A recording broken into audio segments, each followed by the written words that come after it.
11 ივნისია 4 შაბათი თქვენ თავისუფალ სივრცეს უყურებთ მე ვახო ხუზმიაშვილი ვარ საღამოშვიდობის ცესკო 4 ოქტომბრის არჩევნების ჩასატარებლად ემზადება სამუშაოები უკვე დაწყებულია ჩატარდება არჩევნები დღეს თავისუფალ სივრცეში უყურეთ და მოусმინეთ ცენტრალური საარჩევნო კომისიის თავმჯდომარეს გიორგი კალანდარიშვილს მამუკა ხაზარაძე კოლეგა პარტიებს ახსენებს რომ არავისთან ვალში არ არის მე შემიძლია თქვა რომ მე ბევრი კილომეტრი გავიარე ჩემ თანაგუნდელებთან და ყველა მარში ჩვენ ჩავატარეთ და უამრავი ჯარიმა გადავიხადეთ და უამრავი მხარდაჭერა გავუკეთეთ ჩვენ პოლიტპატიმრებს და უამრავი რაღაცა რაც საზოგადოებამ შეიძლება არ იცის ჩვენ აროს არ დაგვიყვედრებია ეს ამბავი რომ ვინამდენი გააკეთეთ არავის არ დაგვიყვედრებია ეს ამბავი და მოყვა ყველაფერი ანუ ჯერ დაგაყვედრა და მე ეძახში რომ არავის არ დაგვიყვედრებია ვინ მიიღებს არჩევნებში მონაწილეობას და ვინ არა უმნიშვნელოვანესად მიგვაჩნია სრული ართანამშრომლობის რეჟიმი სრული ბოიკოტირება ჩვენთვის შემდეგი ეტაპი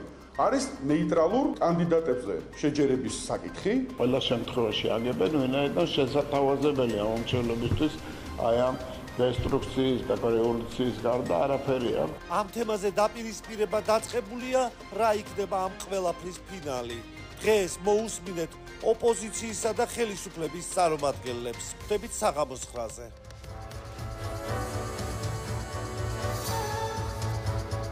ვიწყებთ საუბარს ოპოზიციიდან სათნო კოპერიძია ჩვენთან საღამოშვიდობისა მადლობა რომ მოხვდით სხვადასხვა ფორმულა არის ამ ბოლო დღეებში ოპოზიციიდან გამარჯვების ფორმულას ზოგი ხედავს რომ სრული ბოიკოტი ადგილობრივ არჩევნებს თუმცა გახარიას შემდეგ ოპოზიციიდან წამოვიდა ლელოს ინიციატივა რომ უნდა დაიწყოს დისკუსია იმაზე რომ ჩაერთვნენ პარტიები ადგილობრივ თვითმმართველობის არჩევნებში თქვენ როგორ უყურებთ აი ამ გზებს ну ამაზე ხშირად ვაქნა საუბრები ეს გზა რო განგეხილა ჩემს ამაზე გაცილ უფრო მეტად დიდი ხნით ადრე უნდა ყოფილიყო საუბარი თუ ამ საუბრით რაიმეს ისეც გინდა მიაღწიო რამაც საჩოულია შედეგი დადოს ახლა არჩევნებზე შედეგი დადო რაიმე მნიშვნელოვანი შედეგი ამისათვის თქვენს გადაცემაშიც უკვე ბუკლეტებით უნდა ვიყო მოსული რას კვირდებით უნდა ვიყო მოსული და ბიუჯეტი უნდა გქონდეს გაწერილი მთელი საარჩევნო კამპანიის ხალხი უნდა ყავდეს ნაპოვნი და სასწაული უნდა ხდებოდეს. რამოდენიმე პროდიუსერმა დამირეკა ამას წინათ თბილისში ხო ხარო ესე დაიწყო საუბარი. ამით მივხვდი რომ რავი შეიძლება უამრავი ადამიანი უკვე თბილისშიც აღარ არის თქვათ და საარჩევნო კამპანიის კლასიკური ჩატარება შეიძლება მოგიწიოს დედაქალაქში რავი 5 სექტემბრიდან არჩევნები არის ოქტომბრის დასაწყისში. ამიტომ წმინდად ეს პრაგმატული პასუხები რაც არსებობს ხოლმე არჩევნთა მიმართებაში გაბათილებული ხდება როცა ფიზიკურად არც ის რაღაც გაერთიანებული პოლიტიკური კანდიდატი არ ჩანს. და ფიზიკურად დროს თავმემართებაშიც უცნაურია. მეორე რიგში არის ბოიკოტის საკითხი, ბოიკოტის თემა, რომ დარჩეს ისე როგორც ახლა არის სტატუს-კვო, იდეაში ოპოზიციური. ну ამ შემთხვევაშიც მთავარი პრობლემა არის ის, რომ ადამიანებს უნდათ ცვლილება, ხო ოპოზიციურ ადამიანს მაგას ნიშნავს, რომ უნდა მოხდეს ცვლილება. ცვლილებისკენ მისასვლელი გზა რა იქნება? ამაზე არ არსებობს კაფეო პასუხი. თავი პრობლემა არის დროის ამბავი, ბოიკოტის ნაწილშიც, რაც დიდხანს ჩები ბოიკოტში. და ცვლილებები არ ხდება, შემდეგ რაღაცნაირად სხვა ქვეყნის წარმომადგენლები რაღაცა ფორმის ურთიერთობას სახელმწიფოებთან იწყებენ, იმიტომ რომ სახელმწიფოები ბუნებით უფრო გვადან ერთმანეთს, ვიდრე სახელმწიფო გავს ადამიანს. გავა რაღაცა, მიღა ჩაწერი რაღაც ხანმოლოცვა იქნება, მე ეს რაღაცა ფორმატში შეხვედრები იქნება და ნელ-ნელა ეს პოლიტიკაც რაღაცნაირად არ ესახება ადამიანს გამოსავალად, ხო, მაგიტომ აღარ არის იმდენი ადამიანი ჩართული, რამდენიც იყო წლის დასაწყისში ან წინა წლის ბოლოს. ამიტომ ახლა არის სერიოზული პოლიტიკური ჩიხი, აქ ყველა პარტია გადაწყვიტავს თვითონ რა ფორმატით გადაურჩევს არსებულ ციკლს. ზოგიერთი პარტიისთვის ეს იქნება რომ თქვა იმის გამო რომ დიდად რესურსებიც არც აქვთ ახლა არჩევნებზე გავიდრე ბოიკოტის რეჟიმით შეეგებდონ ახლა რაღაცა პოლიტიკურ ციკლს და ეს იყო მისი თავი განმოსხვავებელი და თქვა პარტიები ისეთ პარტია როგორც თქვა ლელოა რომელსაც დიდი პარტიული სტრუქტურა აქვს და ყოველთვის ამბიცია აქვს რომ დიდი პარტია იყოს. ფინანსებიც არ უჭერს? მისთვის ეს პარტიული აპარატი შეინარჩუნოს, ალბათ მეტად პრიორიტეტული არის. გარდა ამისა არის გახარიას პარტია, რომელსაც ალბათ ერთ-ერთი ყველაზე ცოტა ფული დაუჭდა თითო ხმა ოპოზიციაში. და შესაბამისად მისთვისაც არჩევნები უფრო მეტად რაღაცის მომტანია ვიდრე საერთო სულისკვეთებისთვის ოპოზიციურად განწყობილი ადამიანებისთვის არ არსებობს საერთო სულისკვეთება ან საერთო ბოიკოტი უნდა იყოს ან საერთო გასვლა ამ შემთხვევაში ყველაზე მეტად მივიღეთ ის ფორმა არჩევნების მიმართებაში რაც ყველაზე ნაკლებად აწყობს ჩემი აზრით ოპოზიციას და ყველაზე მეტად აწყობს ხელისუფლებას რატომ მოხდა ესე ცოტნე თქვენ როგორ ფიქრობთ რა იყო მთავარი სტრატეგიული შეცდომა რომ თქვენ სამობთ რომ რაღაცა ჩიხური მდგომარეობაა ხო დღეს ახაცებზე საუბრის არ დაწყება, იმის გამო რაღაცები არ გაწყობს და რაღაცების გადადება, გადმოდება და რაღაცები. აი რა აწყობდათ. რა თუნდაც აი ამის დრო არ არის, ყველა მის აი არჩევნების მეორე დღიდან, საპარლამენტო არჩევნების მეორე დღიდან დასმული კითხვა გავდივართ თუ არა საკრებულოს არჩევნებზე, იქნებოდა ლეგიტიმური კითხვა. თავის უახეს რა კითხვა დასვირა შუაში ჯერა დროს აი პროპაგანდისტული კითხვა თუ იმიტომ რომ ძალიან ლოგიკური ის არის, შენ თუ გადიხარ ინსტიტუციური მოწყობიდან, ასეთი ტიპის ბოიკოტში გადიხარ, როგორც საპარლამენტო ბოიკოტი. შემდეგ ეკითხვა ისაც იბადება, რომ ხო რა არჩევნებიც იქნება ჩატარებული, ის ჩაატარებს და მაშინ თანმიმდევრული პოზიცია იქნება, როდესაც არ გახვიდე, ძალიან ლოგიკური არის, საბტო ზად ხარ თუ არა გახვიდე ამ ნაბიჯზე, შენ თუ ეხლა წარმატებას ვერ მიაღწიე, ზად ხარ თლიანად გათიშო პრეტენზია, რომ როდესმე შედიხარ არჩევნებზე, იმიტომ რომ შენ თავისთავად უკვე თქვი, რომ ეს არალეგიტიმურია. ერთი წამით რომ გადავდოთ ახლა ეს არჩევნები, თავისთავად ისიც რომ თქვათ აი არჩევნების წინა დღეს ჩვენ მაგალითად ვისმენდით ყოფილი პრეზიდენტისგან ზურაბიშვილისგან, რომ გამორიცხული იყო არჩევნების გაყალბება, ხო?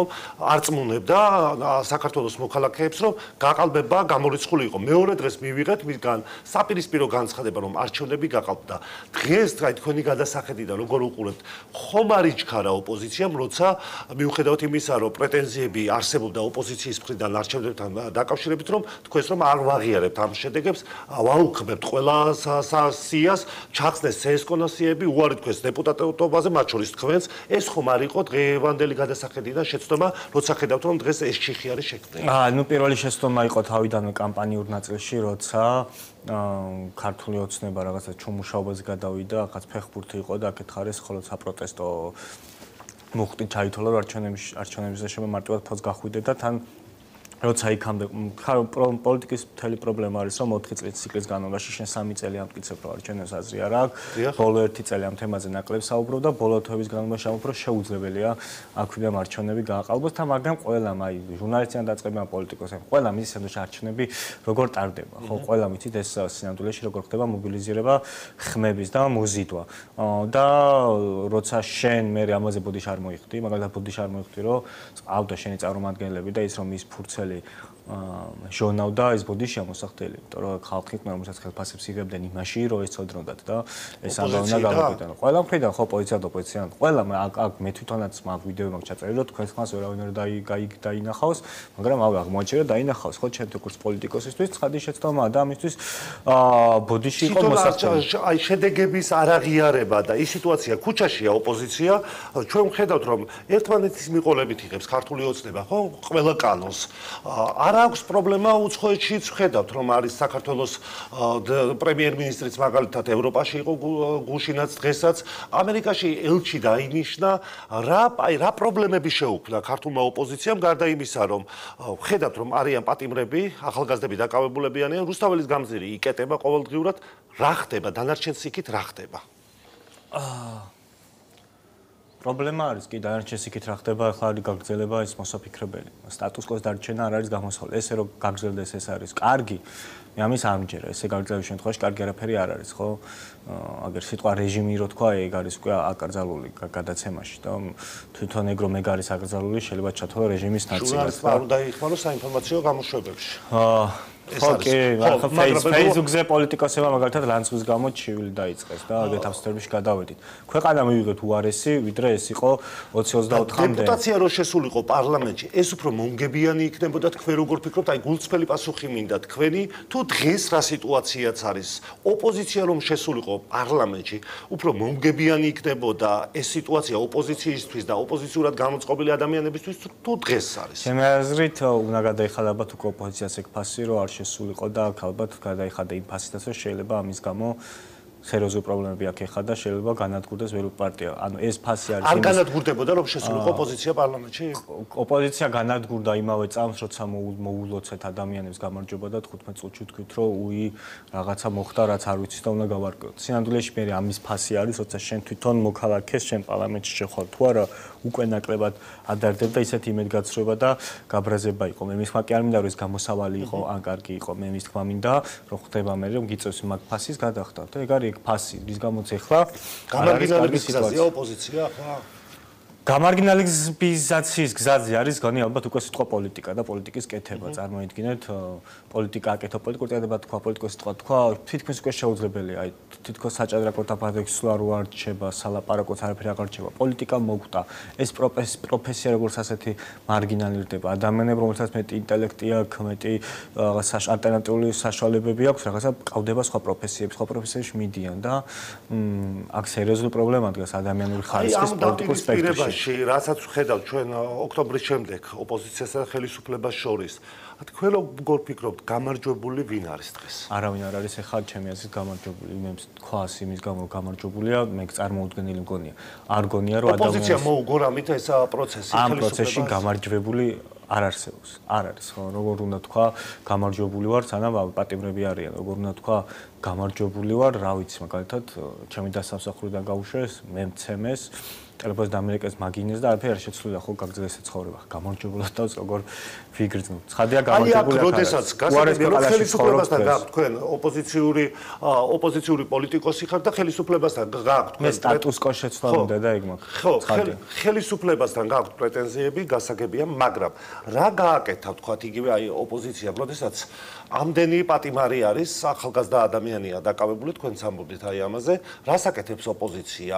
მათი ნაბიჯები რამდენად ადეკვატური არის იმ პროცესებთან, რაც ხდება? წერანკი დაგისვით, იმის გაგრძელებაა ეს კითხვა. ორ პერიოდად შეიძლება გავყოთ რა ერთი არის ჩემთვის რაღაც პერიოდი როცა ტრამპის არჩევნების მოლოდინი დაიწყო ოპოზიციამ და იქამდე უკვე იყო ეს მაღალი ტემპერატურა რომლის მერე ხელისუფლებას რაღაცა დროც მიეცა და აქეთ ხარ ეს პოლიტიკური ცვლილება აღარ იყო შეთავაზებული ეს სამეზრობიშვილზე აგებული რაღაცა პოლიტიკური მეინსტრიმ ოპოზიციური იმის ლოდინი იყო აი აქ იყო შეცდომა და მაშინ იყო ეს რაღაც ცუდი რაც მოხდა ჩემი და დღეს რაც ხდება ეს არის უკვე ერთადერთი რაც შეგიძლია ქნა ანუ დღეს რაც ხდება ბერს ვეღარ სიტყვის სხვა რა უნდა ქნა პარლამენტი დაბოიკოტებულია თან ისე რომ განსხვავებით წინა ციკლისგან ბიძინა ივანიშვილი მოიქცა სხვანაირად და ეს სხვანაირად ხდება რომ არეგონა ოპოზიცია მანდატები გაუნადგურდა განადგურდა არანაირი სავაჭრო ამ კუთხით მოხსნილი არ არსებობს ეგრეთ ეგონა ოპოზიციას რომ დაუწყებდა ვაჭრობას თქვენ როგორ ფიქრობთ კი ჩემი აზრით ზოგადად ეგეთი პრაქტიკა გააქვს რომ საპარლამენტო მანდატებს რომ თმობიშენზე არ არის დამოკიდებული და არის დამოკიდებული ხელისუფლებაზე ყოველთვის ფიქრობ ეს რაღაცა სავაჭროდ იქნებოდა მაგრამ ეგ ეგრე რო არის ვაჭრობაში არ შევიდა ოცნება ოცნება გადაუხვია და მისი თავარი მესიჯი იყო, რომ საერთოდ მე აღარ მაინტერესებს რა ფორმით ვიქნები პარლამენტში, ხო? თუ რუსი ვარ, ეს ეგრძელდება, თუ დიქტატურა ვარ, ესე საუბრობ, იმაში მე ეგ ფორმატი არ მაწუხებს პარლამენტში მარტო ვიქნები თუ არა. ასევე მგონია, რომ დიდად არ აწუხებს საკრებულოზეც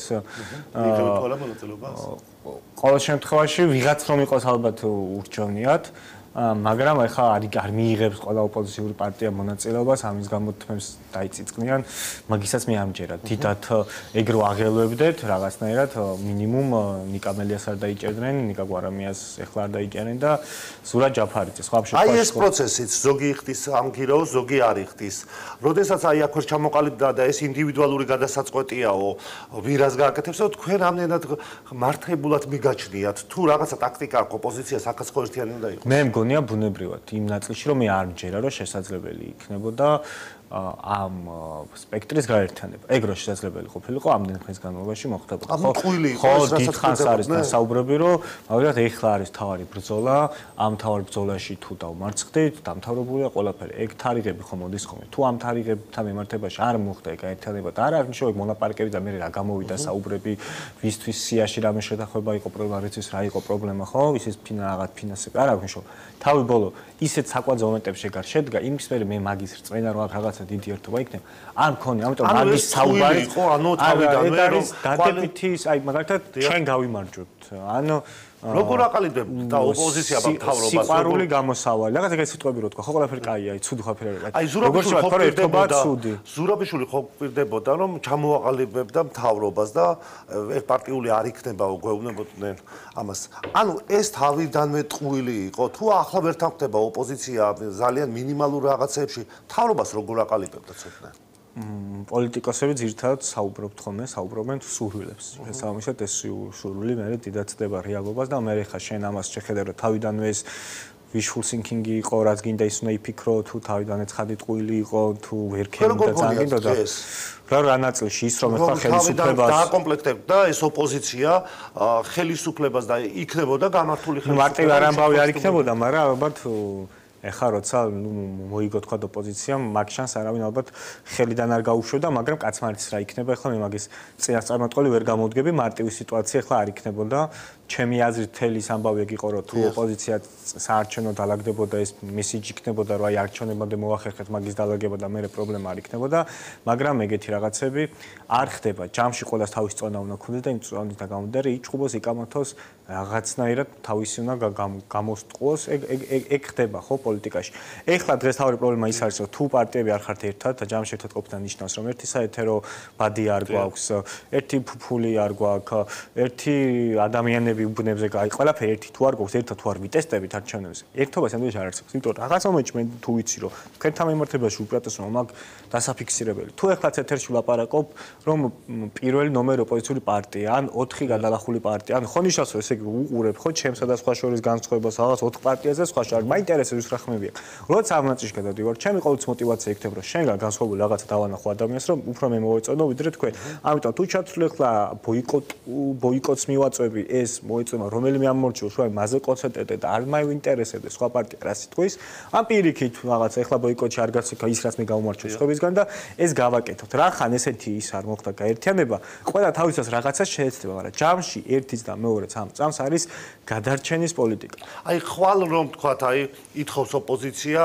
არჩევნებს თქვენ ადრე ერთ-ერთი ისაუბრეთ ამაზე რა რესურსი აქვს აი აბსოლუტურად აი გულწრფელი პასუხი მინდა თქვენგან აი ამ სიტუაციას რასაც უყურებს თუნდაც ოპოზიციურად განწყობილი ადამიანები დღეს ქართული ოპოზიცია მოუგებს ხელისუფლებას ხვალ რომ დაინიშნოს არჩევნები ეს რესურსი დღეს აქვს ოპოზიციას ხვალ რომ დაინიშნოს არჩევნები მე წარმოუდგენელი მგონია რომ აქ მოხერხდეს გამარჯვება ოპოზიციის რატო იმიტომ რომ ხვალ არჩევნები ჩატარდეს ეს არჩევნები არ არის რასაც მე ჩვენ ვიძახით რომ ბიძინა ივანიშვილმა პროკურატურა დათმოს, ბიძინა ივანიშვილმა დაგვითმოს CSKO, ბიძინა ივანიშვილმა დაგვითმოს SUSI. ეს ან ეს ისეთი რაღაცებს ვითხოვთ, ეგ თუ ბიძინამ ან მაგას კი აღარ გთხოვ, ეგ უნდა მოხდეს, ან გაიცვლა, ანუ ეგ როგორი პროკურატურა თუ მე მომეცი, ის თუ მომეცი, საგარეო კურსი მე ჩამაბარე და ყველაფერი რა გათქნა ხელისუფლებაში, შესაძლოა ყოფილვარ ხელისუფლებაში, ხო? და როგორი გესაბა? ამიტომ არჩევნები იმ შემთხვევაში როგორ თუნდაც ტარდება და ეხლაც პარტიამ რომ ჩაეხარო დაინიშნოს ხვალ ქართულ მოცემამ არჩევნები ვერაფერს ვერ იტყვი რატო უნდა იყოს განსხვავებული შედეგი ვიდრე იყო 2024 წლის არჩევნებთან მიმართებაში. აწი ან მოგიწევს ყოველ ჯერზე ესეთი ტიპის არჩევნებზე უარის თქმა, ან ბ მოგიწევს იმის თქმა, რომ არ დაფიქსირებულა ის უპირატესობა, რა უპირატესობა საჭიროებს იმისათვის, რომ ამ ტიპის ქვეყანაში მოიგო ესეთი ტიპის არჩევნები, როგორიც ტარდება. როგორიც ჩატარდა 2012 წელს, როგორც ჩატარდა 2018 წელს, როგორიც ჩატარდა 2024 წელს. ანუ რა უნდა ოპოზიციას რომ ყველაფერი გადავიდეს და თვითონ ჩაატაროს არჩევნები და გაუშვას მე გეუბნებით განწყობილება გასაგებია რომ ოპოზიციური აზრი არის ქვეყანაში მაგრამ რეალურად ისეთი მასშტაბური განწყობილება აქვს ოპოზიციას დღეს რასაც უყურებს საზოგადოება რომ ხვალ ხელისუფლებას მოუგოს არჩევნები არაფერი რო არ იყოს დარღვევას მე დარღვევებზე არ გესაუბრებით და გაყალბებაზე რეალურად შეუძლია ოპოზიციას მოუგოს ხვალ რომ არჩევნები იყოს რასაც დღეს უყურებს ოპოზიციის ქმედებებს ადამიანები ხვალ მარჩევნები იყოს იქნება ისე როგორც 2024 წელს იყო, რაც იმას ნიშნავს, რომ პარტიას აქვს თავისი რაღაც ბიუროკრატიული სტრუქტურა, მას დამატებული ბიუჯეტი და მას ეს კოორდინატორები და ყველა მიცით რა ხარჩენები. ყველა პარტიას ყავს კოორდინატორები. ხო, მაგრამ ჩვენ მიცით რა სხვა როცა კოორდინატორი ჩემ მასწავლებელს უყურებ, რომელიც ხელფას იღებს იმისთვის, რომ ვითომ მასწავლებელი იყოს და მე ამას აკეთებს. მაგრამ ჯამში რეალობა არის ეგეთი. ამ ქვეყანაში ან უნდა გქონდეს იმის ერთი ადგილი და მკაფიოდ თქვა რომ მე რასაც ვითხოვ სინამდვილეს შეგარის რომ ქართული ოცნების ხელისუფლების რა შვიდობიანს დაარქვათ აზიან დაარქვათ რევოლუციას ვახდენ ოღონ და ეს მე რეფორმდება არჩევნების გზით რაღაცა დისპარტეკი არ ნადგურდება თქვა ხდება რომ თათოს ხელისუფლება ოპოზიციას და ამის თავი არა აქვს არა ამის ლაპარაკის ისიც კი შიშის ქვეშ არის და არის ლაპარაკება გურცფელად რა ან მე მჩევთ უნდა გურცფელობა. შინაგანად რევოლუცია უნდა ოპოზიციას და ამას ვერ აკეთებს და ვერ ამბობს, ანუ თქვენ ამას ამბობთ? ჩემი აზრით ლოგიკური, ანუ ჩემი აზრით წინადადება ბიძინა ივანიშვილმა მე დამითმოს სუსი დამითმოს თელი სამინისტროები და ცესკო დამითმოს თავის დავა ჩემთვის ეგ ნიშნავს რომ მაგას ადამიანი მხოლოდ იმ შემთხვევაში შვება რომ შენ კი არ თხოვე არამედ აიძულე იმ დონემდე რომ ხელისუფლება ჩამოშალ ხა ამაზე რევოლუციას დაარქმევ თუ რა ვიცი რასაც გინდა დაარქმევ ჯამში ყოველას და ხო არ ვითხოვებ ჩემი მაყურებელი რომ ვიხვდეს რასაც ვითხოვ არის რომ ხალ რაში მინდა ადამიანი მომეხმაროს ხალხო მომეხმაროთ რომ კაი რაღაცნაირად ცისკრის რაღაცის გარეშე ძალადობის გარეშე მაგრამ მივიყვავთ ქართველებმა იმ მდგომარეობამდე რომ რევოლუცია მოხდეს იდეაში და ის რევოლუცია გაფორმდეს არჩევნებით.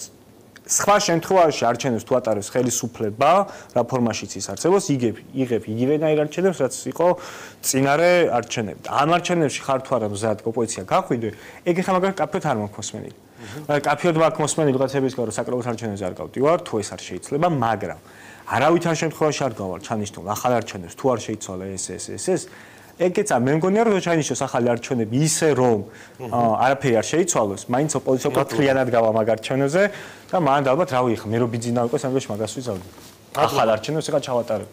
მადლობა ცოტნე რომ მოხვედით და მიიღეთ გადაცემაში მონაწილეობა ცოტნე კობერიძეს უსმენით და უნდა შემოგვიერთდეს ეკა სეფაშვილი ხალხის ზალი და საქართველოს პარლამენტის წევრი პირდაპირ ხაზი არის ის საღამოშიდობისა ქალბატონო ეკა მადლობა პირველ რიგში შესაძლებლობისთვის მოდით პირველი კითხვა მინდა დაგისვათ ოპოზიციის ნაწილი ბრიუსელში იმყოფება და როგორც გავრცელდა საინფორმაციო სააგენტოებით ახლა მათი განცხადებები ისინი სთხოვენ საერთაშორისო პარტნიორებს ასე ვთქვათ რომ კიდევ უფრო გაზარდონ ზეწოლა საქართველოს ხელისუფლებაზე რომ რამენაირად დაინიშნოს ახალი არჩევნები თქვენი შეფასება როგორი არის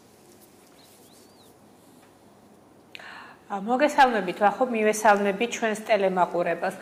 ოპოზიცია, უბრალოდ ეგრეთ წოდებული ოპოზიცია ჩვეულებრივ ამპლუაში არის, ამ ჩვეულებრივ ამპლუაში იგულისხმება ის, რომ დადიან ბრიუსელში საზღვარგარეთ კარდაკარ, იმისათვის, რომ რაც შეიძლება მეტი ზიანი მიაყენოს საქართველოს. ეხლა ამ ეტაპზე წარსულები არიან რისთვის, რომ ზეწოლა გაძლიერდეს საქართველოზე, იმისათვის, რომ დაინიშნოს რიგარაში არჩევნები. ჩემი აზრით, აბსოლუტურად მიუღებელი და მე ვიტყოდი აბსურდული მოთხოვნა, იმიტომ რომ რომც დაინიშნოს არჩევნები, რისი იმედი აქვს.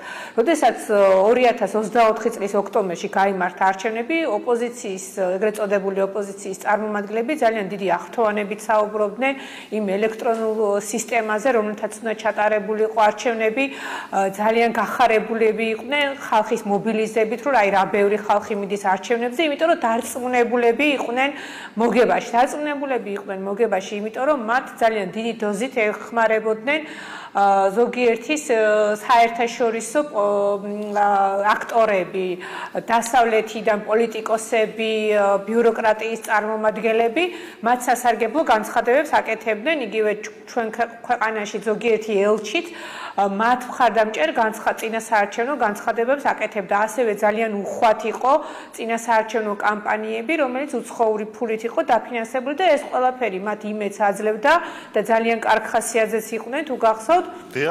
რომ არჩევნებში მოიგებდნენ, მაგრამ როდესაც არჩევნების შედეგები გამოცხადდა, პირველ წუთებში ისინი ვერც მიხვდნენ, რომ წააგეს, იმდენად იყვნენ დარწმუნებული, რომ იმაში რომ მოიგებდნენ და აი იმ პერიოდში, როდესაც მათ ვერ გათვალეს, ასე ვთქვათ, სცენარი კარგად ვერ გათვალეს, იმას გულისხმობ, რომ ეს საერთაშორისო სხვადასხვა აქტორების მხრიდან წარმოებული კამპანია, რომლებიც მათ ეხმარებოდნენ და ძალიან დიდი დოზით იყო უხეში ჩარევა ჩვენს საშინაო საქმეებში, აი ამ პირობებშიც კი ვერ მოახერხეს ვერანაირი შედეგის დადება.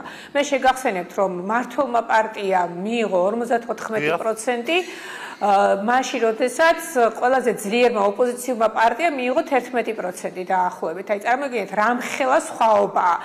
იმ შემთხვევაშიც კი თუ ჩვენ ყველა ოპოზიციურ პარტიას, რომელმაც ბარიერი გადალახა, მათ შედეგებს გავაერთიანებთ, მათი საერთო შედეგი არის 38%. ანუ ამ შემთხვევაშიც კი გამანადგურებელი დამარცხება იგებეს და აი ახლა ჩვენ როდესაც ყოველდღიურად ხედავთ, რომ მათ დღითი დღე აკლდებათ მომხრეები, თუნდაც ხვალ დაინიშნოს არჩევნები. რისი იმედი აქვს? მე ვფიქრობ, ეს არის აბსოლუტურად ტყუილი და ფუჭი იმედი და მე ძალიან ბევრი იგივე ჩვენი უცხოელი დასავლეთელი პარტნიორისაგან გამიგია, რომ ისინიც მიუთითებენ აი ამ მათ ჩავარდნაზე და ამობენ, რომც დაინიშნოს არჩევნები, ოპოზიცია ვერავით არ გარანტიას ვერ იძლევა ვერანაირად, რომ ისინი რამენაირად ნორმალურ შედეგს დადებენ. სხვათა შორის თქვენს წინ საუბრობდა ცოტნე კოპერიძე, რომელიც ამ მოწვევის პარლამენტის წევრი უნდა ყოფილიყო, მაგრამ იცით რომ თქვენ შეუწყვიტეთ მათ მანდატები, ისიც ამბობდა რომ ხვალ რომ დაინიშნოს არჩევნები, ოპოზიცია ვერ მოიგებს ამ არჩევნებსო და აზრი არ აქვს ამ არჩევნებსო. ცოტნე კოპერიძეც საუბრობდა ამაზე. მანამდე მე მინდა კითხოთ გარე აქტორებზე საუბრობდით და თქვენ იცით რომ ლატვია აკრიტიკებდა საქართველოში ჩატარებულ არჩევნებს და ხედავთ იქ რა სურათი არის, ხომ? ცენტრალური საარჩევნო კომისიის თავმჯდომარე გადადგა ლატვიაში. როგორ შეაფასებდით თქვენ?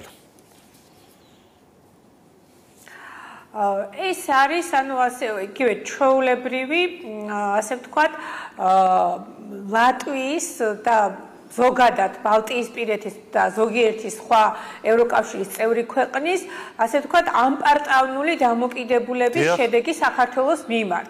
ანუ ისინი თავს რატომღაც თვლიან, რომ საქართველოზე მეტი არიან, რატომღაც, გასაგებია ისინი თვლიან, რომ რადგან ევროკავშირის წევრი ქვეყნები არიან, უფლება აქვთ, რომ ზემოდან გვიყრონ და ერთი წავითაც ვერ წარმოუდგენიათ ის, რომ საქართველოში რაიმე შეიძლება მათზე უკეთესად იყოს. თუმცა ყველა საერთაშორისო გამოკითხვის თანახმად საქართველო ძალიან ბევრი კრიტერიუმით ევროკავშირის ბევრ წევრ ქვეყანას უსწრებს.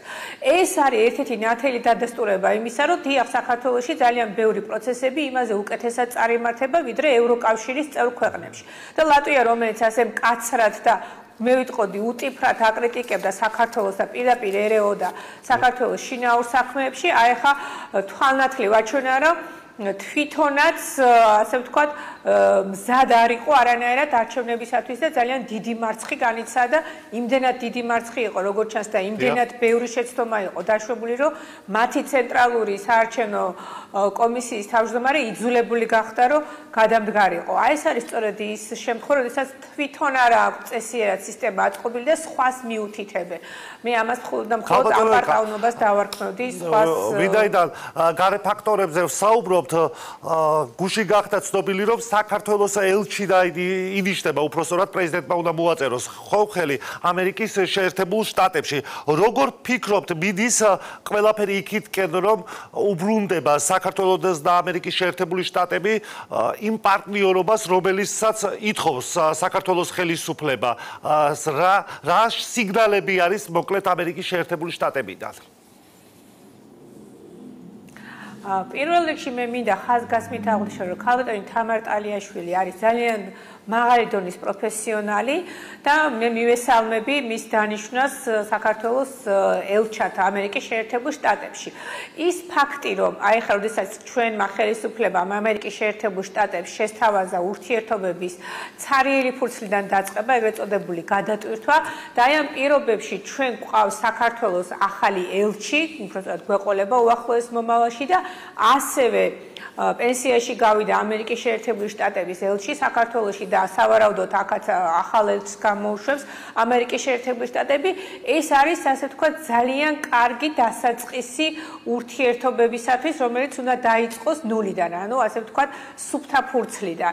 აი ამ პირობებში ორივე მხრიდან ახალი ელჩი არის ნამდვილად კარგი და პოზიტიური ნაბიჯი იმისათვის, რომ არ მოვიყვანოთ და არ გავხადოთ წარსული რაღაცა მძევლად იმისათვის, რომ მომავალი ურთიერთობები ვერ განვითარდეს. ეს არის კარგი შემთხვევა იმისათვის, რომ აი ახალი ურთიერთობები წარიმართოს ისე, როგორც შეეფერება თანაბარ უფლებიან ორ ღირსეულ პარტნიორს, რომელიც ორივე ზრუნავს საკუთარ ინტერესებზე და ასევე პატივსცემს მეორე ქვეყნის ეროვნულ ინტერესებს და ხალხის ნებას. აი ესეთი ტიპის ურთიერთობები ნამდვილად მისასალმებელია და ესეთი ვითარების შექმნა, რომელიც ეხა შეიქმნა, ნამდვილად კარგი დასაწყისი იქნება. თქვენ ალბათ იცით, დღეს ბრიტანეთის საელჩომ გაავრცელა განცხადება, რომ დაფინანსებას წყვეტენ არჩევნებთან დაკავშირებით. შემდეგ უკვე გავრცელდა სხვადასხვა ინფორმაცია, რომ ამ დაფინანსებას იღებდნენ სხვადასხვა არასამთავრობო ორგანიზაციები, ძირითადად საქართველოში. როგორ მიიღეთ თქვენ ეს განცხადება მათი მხრიდან? ბრიტანეთის საელჩოს მხრიდან ეს განცხადება მე ვფიქრობ არის ჯერ თვითონ განცხადების ანუ იმ შინაარსზე რომ ვილაპარაკოთ რაზეც ისინი მიუთითებენ რომ თურმე იმიტომ არ აფინანსებენ რომ საქართველოს მთავრობამ რაღაც 1-2 დღით დააგვიანა იმ დადგენილების გამოქვეყნება რომლის მიხედვითაც მათ მოუწევთ გარკვეული პროცედურების გავლა რომ ამ არასამთავრობო ორგანიზაციებმა მიიღონ გრანტი ესეც კი აბსურდული არის ჩემი აზრით მაგრამ მეორე მხრივ მე მინდა მიუთითო იმ რეალურ მიზეზებზე რაც ჩემი აზრით დგას ამ ყველაფრის უკან. ის ორგანიზაციები, რომლებიც აპირებდნენ ამ გრანტის მიღებას, არის ის ორგანიზაციები, რომლებიც გამოირჩეოდნენ დესტრუქციული და მიკერძოებული ქმედებებით 2024 წლის საპარლამენტო არჩევნების დროს. ეს ჩვენი კვლევების შედეგად გამოვლინდა ჯერ კიდევ გასულ წელს, როდესაც ვაფასებდით სხვადასხვა ორგანიზაციების საქმიანობას. ანუ თავისთავად ცხადია, ბრიტანეთის საელჩო აპირებდა იმ ორგანიზაციების დაფინანსებას, რომლებსაც პოზიტიური რაღაცა წვლილის შეტანა არ შეეძლოთ არჩევნებში და როგორც ჩანს, ისინი დარწმუნდნენ, რომ აი ესეთ ჩარევებს არავითარი აზრი არ აქვს, იმიტომ რომ ოპოზიცია ამჯერადაც მარცხისათვის არის განწირული და როგორც ჩანს, ისინი ზოგავენ თავიანთ ფინანსურ რესურსებს და ტყუილად არ ყრიან და იმისათვის, რომ ეს ასე ვთქვათ, გრანტის უკან გამოწვევა, ასე ვთქვათ, ტექნიკურად გამართლებული იყოს, გადაწყვიტეს, რომ ამ ყველაფერში ბრალი საქართველოს ხელისუფლებას დადონ. მაგრამ კიდევ ერთხელ ვიმეორებ, თუნდაც ეს მიზეზი, რასაც ისინი რეალურად აცხადებენ, იყოს რაიმე ხელისშემცველი, ესეც კი ძალიან კომიკურია იმისათვის, რომ რეალურად ხელისშემშლელი იყოს, იმიტომ რომ არჩევნები უნდა ჩატარდეს ოქტომბერში და როგორც ისინი მიუთითებენ, ეს ორგანიზაციები იმიტომ ფინანსირდებიან, რომ უნდა დააკვირდნენ არჩევნების პროცესს, იქამდე ჯერ კიდევ დრო არის და თუნდაც ერთი თვით გვიან რომ მიიღონ გრანტი, არავითარი ხელისშემშლელი მიზეზი არ იქნება იმისათვის, რომ რეალურად განახორციელონ ის ქაღალდზე დაწერილი მიზნები, რაც ვითომდა აქვთ ამ ორგანიზაციებს. მაგრამ ჩემი აზრით მე ვფიქრობ, რომ ისინიც დარწმუნდნენ, რომ ეს არის რესურსების ფუჭი ხარჯვა. ქალბატონო ეკა, თქვენი ოპონენტები, ოპოზიცია საუბრობს იმაზე, რომ ქვეყანაში ყველა კანონი მკაცრდება, რომ ხელისუფლება გადასულია რეპრესიებზე, რომ ქვეყანაში არსებობს პოლიტპატიმრები, რომ ყველას და ყველაფერს იჭერს საქართველოს ხელისუფლება, რომ დიქტატურა არის ქვეყანაში. ეს ბრალდებები თქვენ იცით, რომ ისმის ხელისუფლების მისამართით. თქვენ რა პასუხი გექნებათ ამაზე?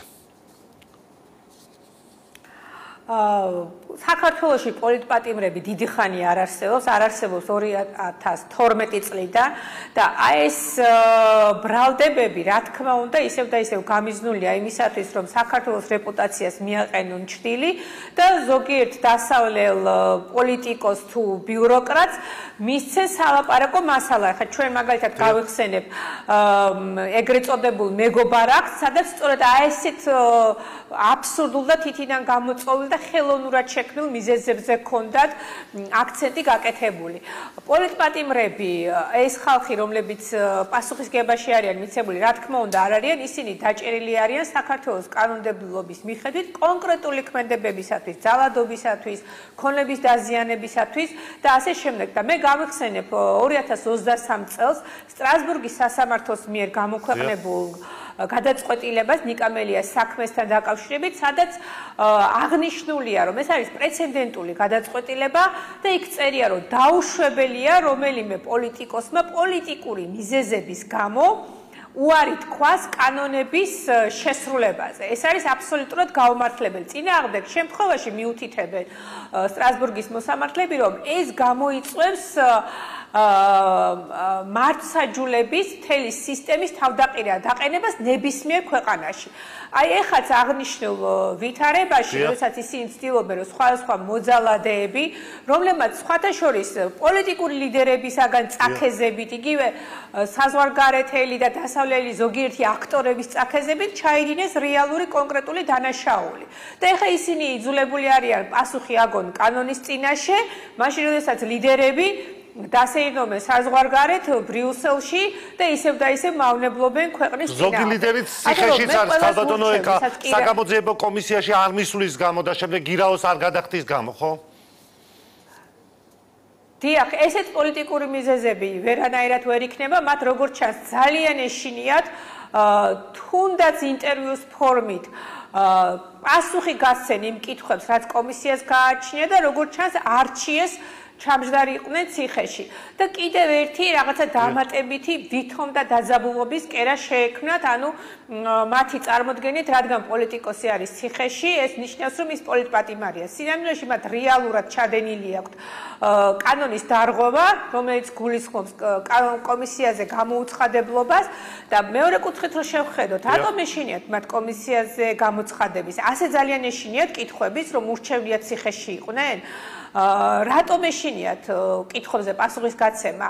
აი ეს არის ის კითხვები, რომელიც საზოგადოებას უნდა გააჩნდეს მათ მიმართ და არა ის რომ თურმე რადგან პოლიტიკოსია, მისი ციხეში ჩაჯდომა არ შეიძლება. კანონის წინაშე არის ყველა თანაბრად პასუხისმგებელი, კანონის უზენაესობა პირველ რიგში პოლიტიკოსებმა უნდა დაიცვან და ის ბრალდება, რომელიც ზოგიერთი ოპოზიციონერი მიუთითებს, რომ რეპრესიულ კანონებს იღებს სახელმწიფო, მე ვერაფრით ვერ დავეთანხმები, იმიტომ რომ რეპრესიულ კანონებში რას გულისხმობენ, მე ვერ ხვდები, ეს არის იმ კანონმდებლობის თუნდაც აქციების დროს ნიღბებთან დაკავშირებით, როდესაც გაამკაცრეთ რეგულაციები, დიახ.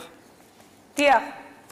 ამის შესახებ მინდო და ეს კანონმდებლობა მიმართულია სწორედ იქითკენ, რომ მშვიდობიანი მოქალაქეები დავიცვათ ძალადობისაკენ. აი როგორც ამ დღეებში ნახეთ, პრეზიდენტმა ტრამპაც კი გამოაცხადა, რომ ნიღბების ტარება უნდა აიკრძალოსო.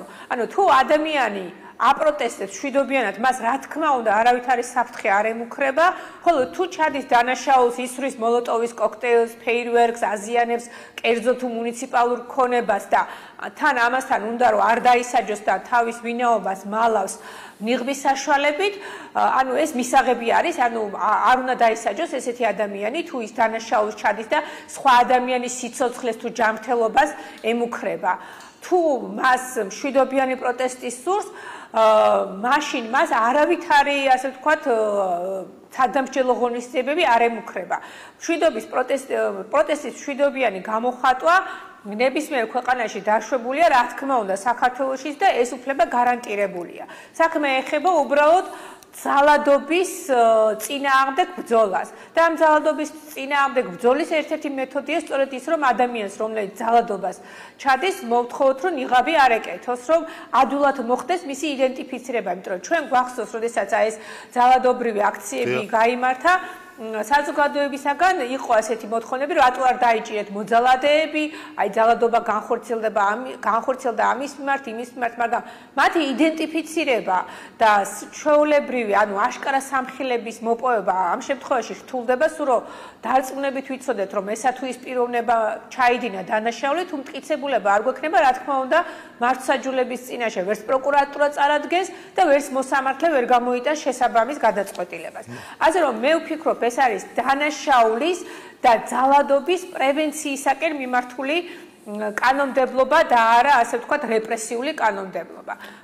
და ბოლოს უნდა კითხოთ, ქალბატონო ეკა, ფინალისკენ მიდის ჩვენი ინტერვიუ პრინციპში, იმ შემთხვევაში თუ ოპოზიცია გამოუცხადებს ბოიკოტს, ერთი ნაწილი ოპოზიციის მოითხოვს, რომ იყოს ბოიკოტი.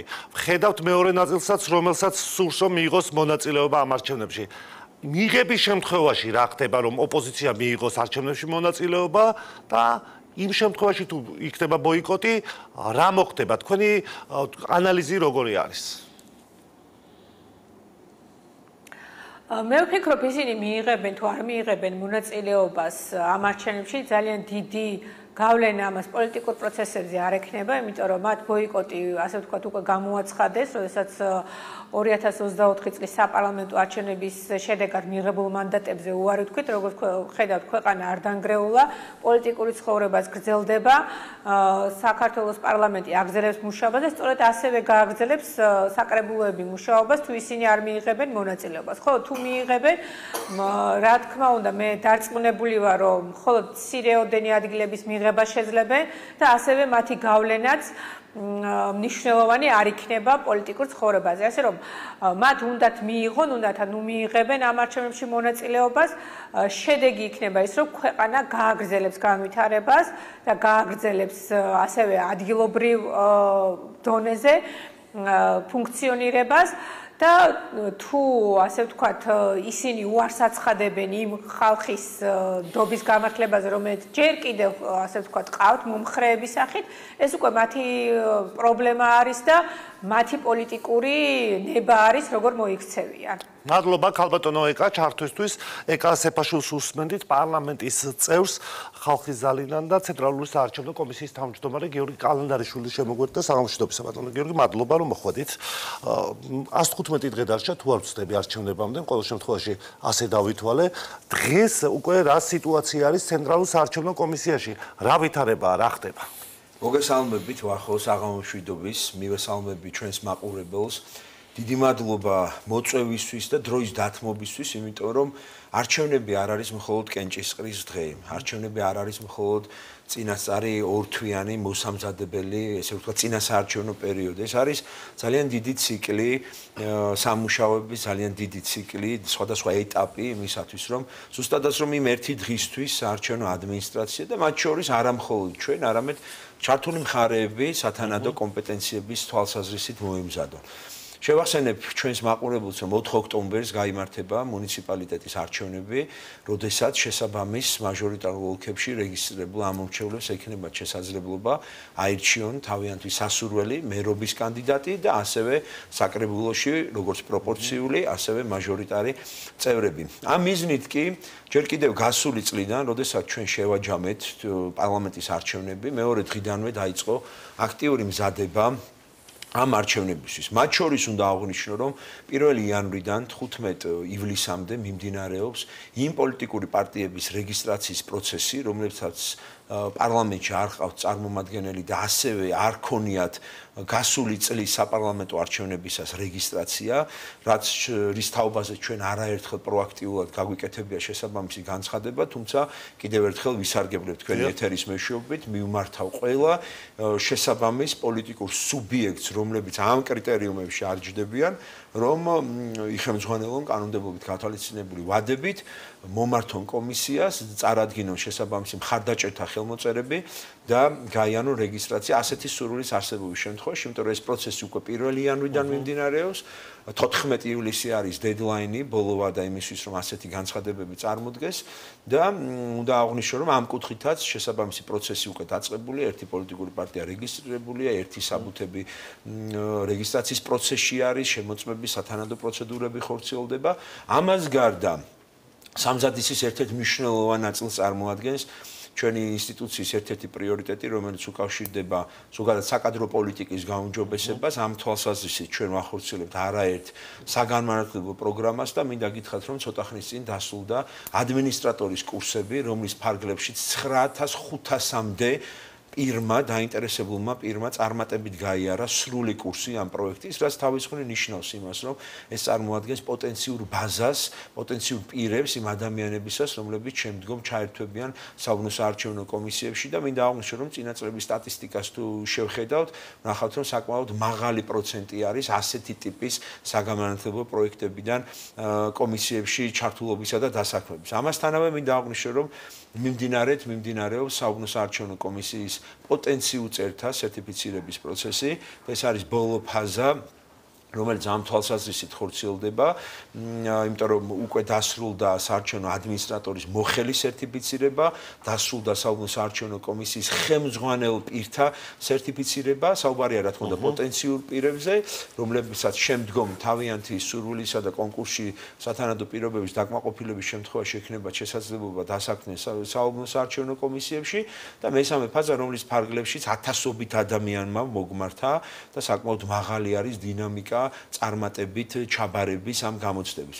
აღსანიშნავია ის, რომ აი ამ სერტიფიცირების მიზნით ეს ორი ძალიან მსხვილი პროექტი განხორციელდა მთელი რიგი ნოვაციები, მათ შორის გახლავთ ის, რომ სომხურ და აზერბაიჯანულ ენებზე ეთნიკური უმცირესობების წარმომადგენლობისთვის ითარგმნა ეს ტესტები და მათ ჰქონდათ შესაძლებლობა, რომ მათთვის გასაგებ ენებზე მიიღოთ მონაწილეობა ამ სასერტიფიკაციო გამოცდებში.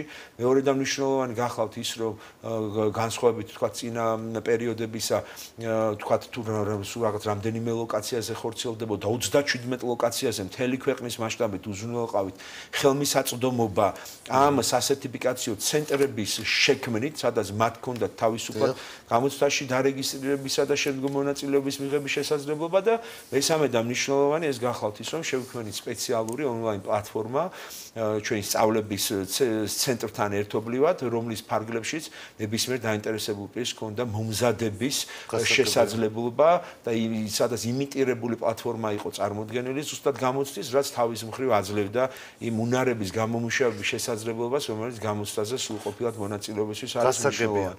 ბატონო გიორგი, სრულყოფილად ელექტრონულად ჩატარდება ადგილობრივი არჩევნები თუ როგორ იქნება? ეს არჩევნები, მაშინ დავამთავრებ თქვენი ნებართვით წინაწედებებით, ეს არის ის მცირე ჩამონათვალი იმ აქტივობების, რომელსაც ადმინისტრაცია ძალიან აქტიურ რეჟიმში ინტენსიურად ახორციელებს იმისთვის, რომ ჩვენ 4 ოქტომბერს მაღალ პროფესიულ დონეზე უზრუნველყოთ არჩევნების ჩატარება, რაც შეეხება ტექნოლოგიური საშუალებების გამოყენებას, მინდა გითხრათ, რომ ზუსტად იდენტურად როგორც ეს გასული წლის საპარლამენტო არჩევნებზე იქნა გამოყენებული იგივე კრიტერიუმებით, იგივე უბნებზე, ხოლო გვაქვს ძალიან მცირედი სხვაობა, თუ სწორად მახსოვს 25-27 საარჩევნო უბანი, რომელიც ასევე დამატებით იქნება ტექნოლოგიური საშუალებებით აღჭურვილი, ზუსტად იმ გარემოების გამო, რომ როგორც იცით, მუნიციპალიტეტის არჩევნებისთვის საზღვრები შესაბამისად არ ემთხვევა პირდაპირ საპარლამენტო არჩევნებს, ამის გათვალისწინებით 25 საარჩევნო უბნით მეტი იქნება ტექნოლოგია.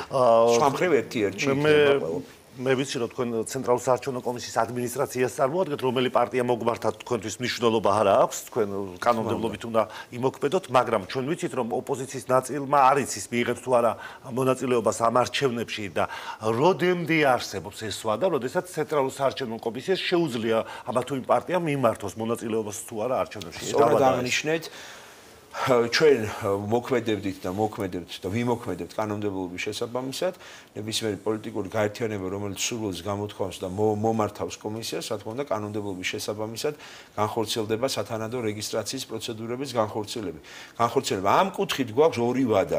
ერთი, როგორც უკვე აღნიშნე, ეს არის 14 ივლისი, როდესაც პოლიტიკურ გაერთიანებებს, რომლებსაც არ ქონიათ საპარლამენტო არჩევნებზე რეგისტრაცია ან მათი კვოტით არ არის უпроцент მათ არ ყავთ საკანონმდებლო ორგანოში წარმომადგენელი, მათ შეუძლიათ 14 ივლისს, ხოლო სხვა ყველას, რომელიც მიიღო მონაწილეობა ყავს წარმომადგენელი და ასე შემდეგ, მათ შეუძლიათ არჩევნების დანიშვნიდან 3 დღის ვადაში მომართონ ცენტრალურ საარჩევნო კომისიის თავმჯდომარეს და დაიწყოს შესაბამისი ადმინისტრაციული წარმომადგენელი. ანუ 1 ოქტომბერს შეუძლიათ თქვან, რომ ვიღებ მონაწილეობასო? არა, 1 ოქტომბერს არა.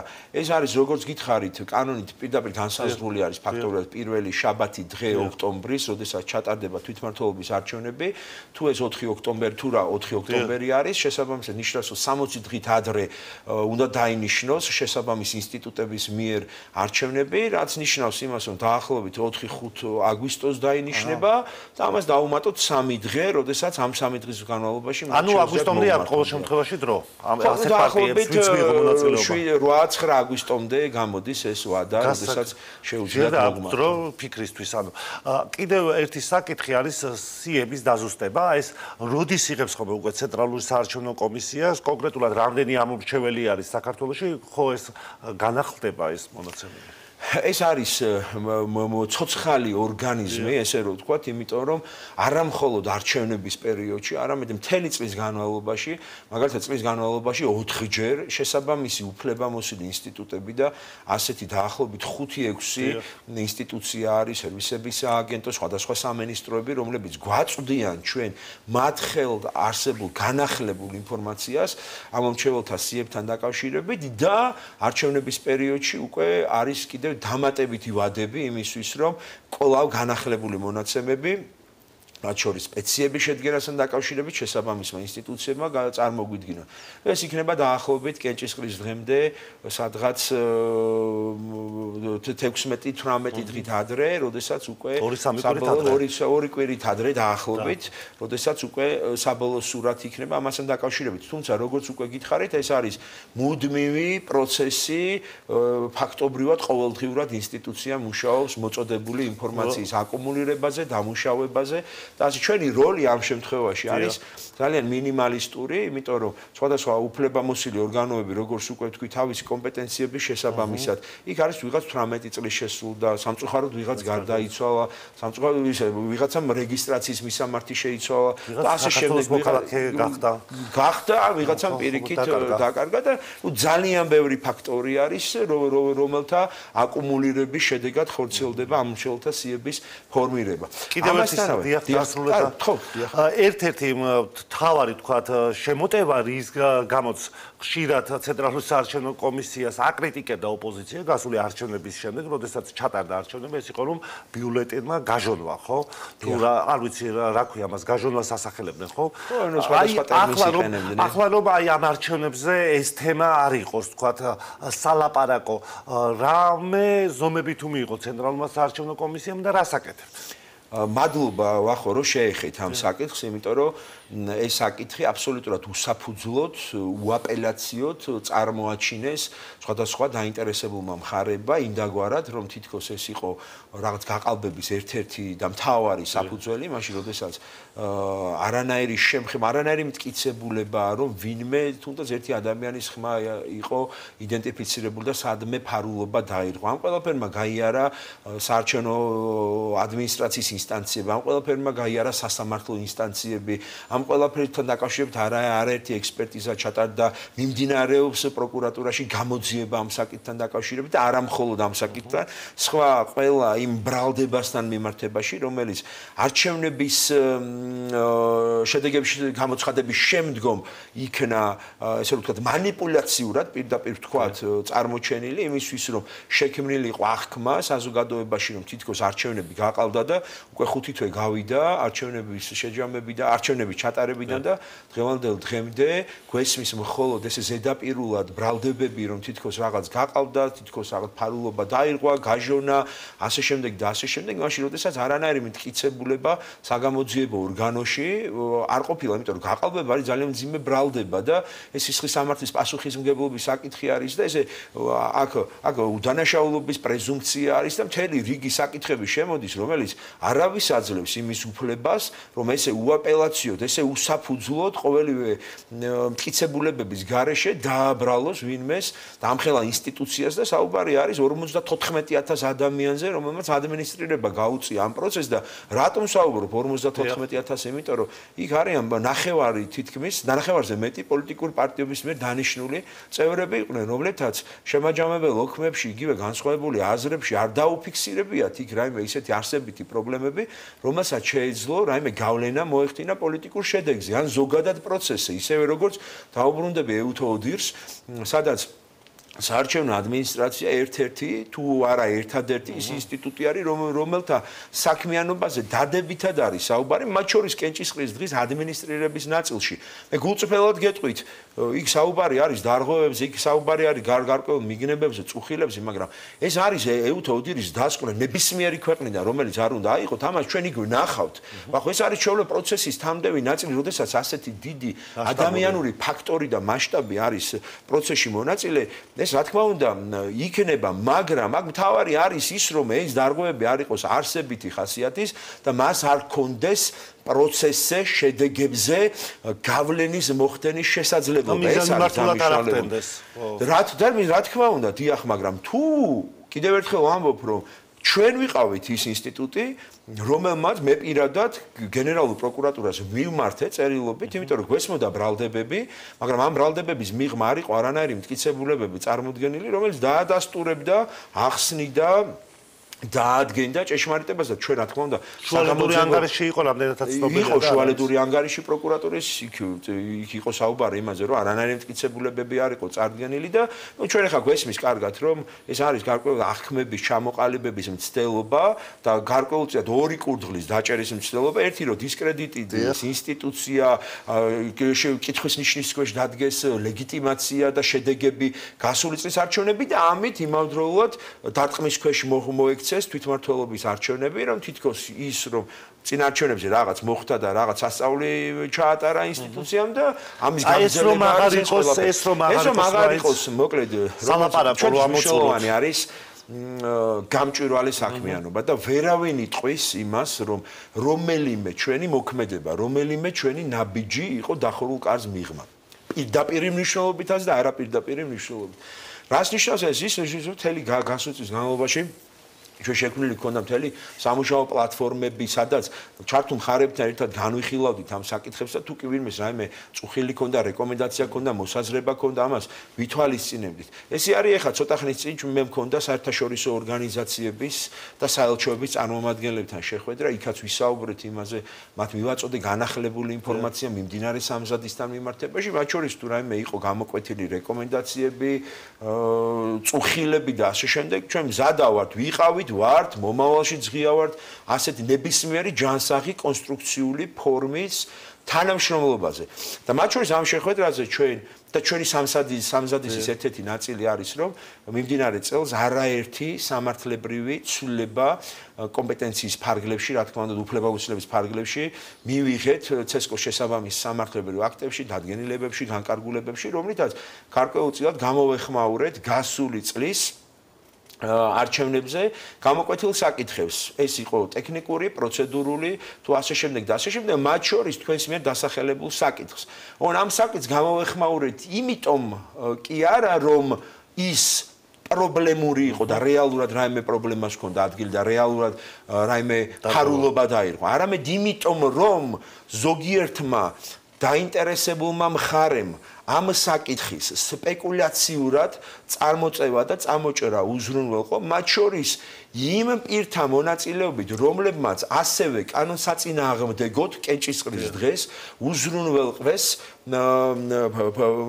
მობილური საშუალებებით თუ სხვადასხვა გაჯეტების მეშვეობით, პირდაპირ ეთერში თუ შემდგომ კონკრეტული კადრების მედიად თუ სოციალურ ქსელებში გავრცელება, რომელიც უზრუნველყო, სადაც იკვეთებოდა ასეთი ტიპის იზოლირებული გამოჟონვის შემთხვევები, უკანა გვერდზე გამოსვლის შემთხვევები და ასე შემდეგ და ასე შემდეგ, რომელმაც შემდგომ მისცა საფუძველი სხვადასხვა ჩართულ მხარებს, რომ ამ თემით სპეკულაცია და манипуляცია მოეხდინათ, ხო, თორემ რეალურად, მაგალითად, ამერიკის შეერთებულ შტატებში, ზოგიერთ შტატში, ბოსნია-ჰერცეგოვინაში და რომელი ერთი ქვეყანა ჩამოვთვალო, სადაც ბიულეტენი ორმხრივი არის, არათუ ერთმხრივი და არანაირი ჩარჩო ფორმის გამოყენებაც კი არ ხდება და კაბინიდან გამოსული ამომრჩეველი პირდაპირ ათავსებს ხმის მთლელ აპარატში ბიულეტენს. ისევე როგორც ძალიან ბევრი შემთხვევა შემიძლია ჩამოგითვალოთ, მათ შორის ევროპული ქვეყნებიდან, როდესაც საერთოდ ესე ვთქვათ, კონვერტშიც კი არ ხდება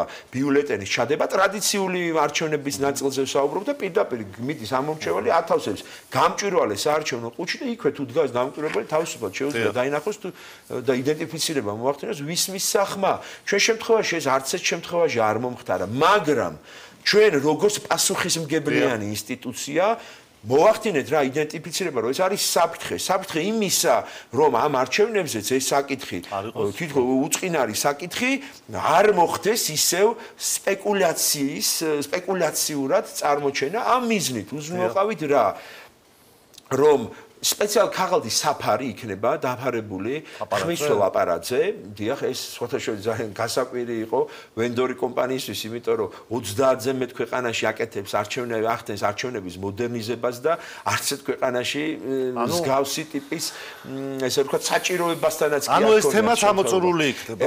დიდი იმედს გამოთქვა, ყოველ შემთხვევაში მინიმუმამდე უზრუნველყოფთ თუმთლიანად აღკვეთას არა იმისა, რომ კვლავ კიდევ ამ საკითხით ვინმე მის სპეკულაციებს, იმიტომ რომ შეიძლება უკანა მხარეს დღესაც, ხვალაც, შემდეგ არჩევნებზეც კიდევ იყოს კვალი მარკირების, მაგრამ ეს არც ერთ შემთხვევაში ვახო არ ნიშნავს იმას, რომ ვინმე შეუძლია მოახდინოს იმის იდენტიფიცირება თუ ვის მიეცით ხმა. და ეს ასეც მოხდა, ვერავინ ვერ დაადგინა ვინ ვის მისცა ხმა. ამას გარდა არის სპეციალური ჩარჩო ფორმა, რომლის სათანადოდ ხმის მთელ აპარატში მოთავსების შემთხვევაში შეუძლებელია თუნდაც ამ გაჟონვის კვალის, უკანა მხარეს გამოსული კვალის იდენტიფიცირება, მაგრამ ეხლა რა ვქენით? არის საფარი და შეუძლებელი არის იქ თუ ვინმე მე საფარი არ აიღო, ეს დამაგრებული იქნება მყარად, რომ ესე მარტივი манипуляციით არ იყოს მისი მოხსნა შესაძლებელი და ამასთანავე დაგრძელდება ჩარჩო ფორმები მაქსიმალურად იმდაგვარად, რომ ასევე საფარის არარსებობის შემთხვევაში შეიძლება. არც ერთ შემთხვევაში აქ ფურცლის ხარისხს არ აქვს ესეც სპეკულაციურად წარმოაჩინეს, რომ თითქოს სქელი იყო, არ იყო სქელი და ასე შემდეგ. ამ ყველაფერს აქვს თავისი სტანდარტი, როგორც მარკერს, ასევე აქვს ქაღალდსაც. ეს არის ვენდორი კომპანიის მიერ შემოთავაზებული სტანდარტისა და ეგრეთ წოდებული რეინჯის, ანუ შუალედის ფარგლები, როდესაც რაღაც გრამაჟზე და რაღაც გრამაჟზე მეც და ნაკლებს ვერ იზამ, იმიტომ რომ ფიზიკურად სქელი ბიულეტენი ვერ მოთავსდება ჭრილში. ისევე როგორც თხელი თუ არის ძალიან, ასევე ესეც შეიძლება დააზიანოს აპარატი. ამიტომ ეს არის სტანდარტებში და ჩვენ კარგად ვნახეთ სხვათა შორის, რომ შეცდომით, როდესაც ამომრჩეველს გადაეცა ორი ბიულეტენი, ეს ორი ბიულეტენი არ მიიღო აპარატმა.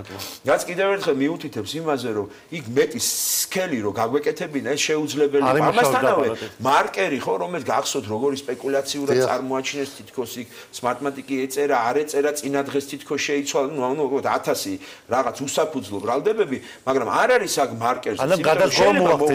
რა დაბალი პროცენტობის ალკოჰოლის შემცველი მარკერი არ უნდა იყოს, ის რომ მოვიდეს ამორჩეო და ძალიან მყარად მოათავსოს და გაფერადება მოახდინოს ბიულეტენის, ის უკანა მხარეს ალბათობა იმის რომ გავიდეს არსებობს. ამიტომაც არის ჩარჩო ფორმა, მაგრამ ყველაზე მნიშვნელოვანი აქ რა არის, იცით, ეს არის ტექნიკური მაგალითი. ძალიან მოკლედ ბატონო, გამოწვევთ ორი კითხვა მინდა რომ არის ერთი რამ რომ ბმა ამომრჩეველსა და ბიულეტენ შორის არ არსებობს.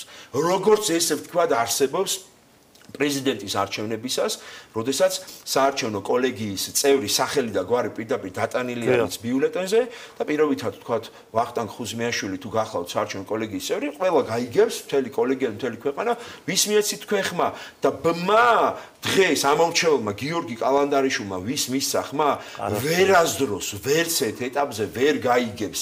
იმიტომ რომ ეს ბმა იდენტიფიცირება იმის, რომ ჩემი ბიულეტენი არის და ეს თქვენ ვერასდროს თქვენ მე ვერ დამიმტკიცებთ იმას, ვის მიეცით ხმა. ეს არის ფუნდამენტური, ეს არის ძალიან მნიშვნელოვანი, მაგრამ სამწუხაროდ ჩვენ ვხედავთ, რომ დღევანდელ დღემდე ამ თემით სპეკულაციები, манипуляციები ხორციელდება. ბატონ გიორგი, და თქვენ ისე ვართ ერთ სიახლეზე ვიტყვი, ამ არჩევნებზე იქნება სამსვეტიანი ბიულეტენი, ესეც ასევე უკვე დაამტკიცა CSCOM, ესეც ჩვენი სამზადისის ნაწილი არის. ერთ სვეტში იქნება მერობის კანდიდატი, მეორეში პროპორციული, მესამეში მაჟორიტარული და ამითაც სიახლე იქნება, რომ ესე ვთქვათ პირველად ეროვნული მასშტაბით, იმიტომ რომ ჩვენ ასეთი პილოტი კრწანიში გვქონდა 21 წლის თვითმმართველობის არჩევნებზე, მაგრამ ამ შემთხვევაში მთელი ქვეყნის მასშტაბით სადაც ტექნოლოგიები იქნება ესე ვთქვათ განთავსებული ყველგან. სანამ ჩვენი პროგრამების სამსახურისგან საყვედურს მივიღებ, უკვე გადავაცილეთ, რომ ორი კითხვა უნდა დაგისვათ. საერთაშორისო დამკვირვებლებზე რა ხდება ამ არჩევნებზე? როგორც საერთაშორისო, ასევე ადგილობრივ დამკვირვებლებს, თუ ისინი მოგმართავენ და დააკმაყოფილებენ საარჩევნო კანონიკურ ხას უსვამს საარჩევნო კანონმდებლობით გათვალისწინებულ მოთხოვნებს ისინი რეგისტრაციაში გატარდებიან და ჩვეულებრივად მათ ექნებათ არჩევნებში დაკვირვების მონაწილეობის შესაძლებლობა. Ამ ეტაპზე ეს პროცესი არ მიმდინარეობს, იქიდან გამომდინარე, რომ ეს შესაბამისი ჩართვა, ესე რომ ვთქვათ, პროცესი იწყება არჩევნების დანიშნვის დღიდან და მეორე დღიდანვე უკვე სურველ ორგანიზაციებს ექნებათ ამის შესაძლებლობა. ძალიან მოკლედ რო უპასუხოთ იმათ, ვინც ფიქრობს, რომ არჩევნები მაინც გაყალბდება, ესეთი არიან სხვადასხვა ოპოზიციური პარტიის წარმომადგენლები, რომლებიც ცალსახად ამბობენ, რომ ამ არჩევნებს აზრი არ აქვს. რა არის ცენტრალური საარჩევნო კომისიის თავმჯდომარის პასუხი? რა თქმა უნდა, აქ ძალიან მარტივი პასუხი არის რა, ეს არის აბსურდული ბრალდება, ეს არის აბსურდული, ესე რომ ვთქვათ, შეფასება ამ პროცესის, იმიტომ რომ რა მომავალში გაყალბებაზე არის საუბარი, როდესაც წინა არჩევნების გაყალბებაზე გვესმის ამდენი ბრალდებები და ერთი მტკიცებულება, ანუ ხელშესახებ არსებითზე ვსაუბრობთ, არ ვსაუბრობ რაღაც წვრილმან დარღვევებზე, რომელიც როგორც უკვე მე თვითონვე გულაქტივად გითხარით, ყველგან დოკუმენტშიც არის და ჩვეულებრივ ყველა ქვეყანაში ნებისმიერი, აი ვაკუ ქვეყანა დამიდეთ მოგიტანთ მე თქვენ ოდირის დასვა ერთად ნახოთ. ჩვენ მარტო ჩვენთან მიმართებაში კი არ ვნახულობთ ოდირის დასვას და მარტო ოდირისაც კი არა, სხვა ორგანიზაციებიც ჩვენ ამას ვსწავლობთ და ჩვენ ამაზე ვმუშაობთ, ვაფასებთ, ანალიზს ვაკეთებთ და შემდგომ თუ სადმე არის სივრცე გასაუმჯობესებელი, დასახვეწი, ამ ყველაფერს ვაკეთებთ. და ამის შესახებ რაღაც ეპატაჟურად არ გამოვდივართ ხოლმე, იმიტომ რომ ჩვენ ანგარიშვალდებულებას ვგრძნობთ საზოგადოების წინაშე და შესაბამისი რაღაც მოქმედების აქტივობის თაობაზე ყოველთვის ინფორმირებას ვახდენთ. მაგრამ როდესაც წინა არჩევნები თუ სად გააყალბდა, ვინ გააყალბა, რატომ გააყალბა, ჩვენ რას ვხედავთ? ჩვენ ვხედავთ ტენდენციას იმის თაობაზე, რომ აი ასეთი პროპაგანდისტული კამპანიებით არის მცდელობა, რომ ამომრჩეველი დატოვონ ზედაპირზე და მათ არ კონდეთ სიღრმეებში შესვლის შესაძლებლობა, რათა დაისვას კითხვები, ვინ გააყალბა, სად გააყალბა, რა მტკიცებულებები არსებობს. ამიტომ მიდის ყველანაირი მცდელობა იმ აღქმის ჩამოყალიბების, რომ გააყალბდა და იმის იქეთ იმ სიღრმეებში შესვლა, რომ ვინ გააყალბა, სად გააყალბა, პროკურატურაში ვინ წარადგინა, რა წარადგინა, რა ვერ წარადგინეს, რა არ წარადგინეს, ძალიან ბევრი კითხვა, ხო, რომელზედაც რეალურად პასუხები არ არის, უბრალოდ არის, მაგრამ ეს პასუხი არის არა და არა ის რომ და ასე შემდეგ და ამიტომ ეს თემა ძალიან შორს წაგვიყვანს, მაგრამ საუბარი გქონდათ საქართველოში აკრედიტებულ საელჩოებთან, ხო? ანუ დაინტერესებულები არიან, ანუ საელჩოები უკვე ჩართულები არიან, ანუ ინფორმაციას იღებენ თქვენგან ამ არჩევნებთან დაკავშირებით. ძალიან მოკლედ რომ ჩვენ საელჩოებთან სულ მუდმივი კომუნიკაცია გვაქვს. ყოველთვის ვაწვდით ნებისმიერ სიახლის შესახებ ინფორმაციას და ეს ხდება პერმანენტულად, განგრძობითად, თუმცა გვაქვს ასევე ისეთი შემთხვევები, როდესაც ვახორციელებთ ასევე გარკვეული პერიოდულობით სამუშაო შეხვედრებს, ეს შეხვედრა ერთ-ერთი უკვე როგორც გითხარით, რამდენიმე კვირის წინ ჩატარდა, დიახ, სადაც საელჩოები, საერთაშორისო ორგანიზაციები იმყოფებოდნენ და მათ შორის ევროკავშირის ქვეყნების? რა თქმა უნდა, დიახ, რა თქმა უნდა. ანუ გასაგებია. დიახ, და მათ შორის არა მხოლოდ შეხვედრებით, არამედ ზოგადად სხვადასხვა ფორმით შესაბამისი კომუნიკაციებიც არსებობს, დიახ. ჩვენ ღია ვართ, ჩვენ თანამშრომლობთ ყველა შესაბამის ჩართულ მხარესთან, რომელსაც აქვს კონსტრუქციული თანამშრომლობის გზა და ფორმა. მადლობა წარმატებები მინდა გისურვოთ. ცენტრალური საარჩევნო კომისიის თავმჯდომარეს გიორგი კალანდარიშვილს უსმენთ, ორშაბათ შეხვდებით ნახვამდის.